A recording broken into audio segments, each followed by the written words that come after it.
If you have the problem with your Outlook where it says need password, but when you click on need password, the password prompt box only pops up for a few seconds, here's what you need to do.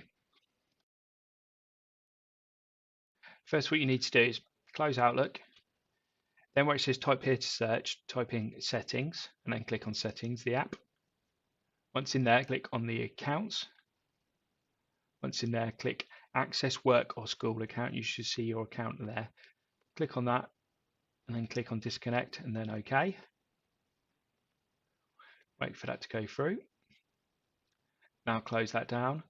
Now reopen Outlook. This time you should have the password prompt box stay open. Type in your password. Click sign in. Then do your two-factor authentication. If you haven't done that already and got that set up, I would recommend doing that. Okay.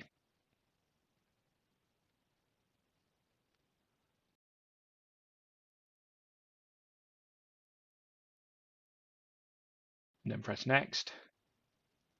Then next again. And you'll see that one connect. I hope you found this video useful. If you did, please hit that thumbs up button and please do subscribe to my channel. Thank you.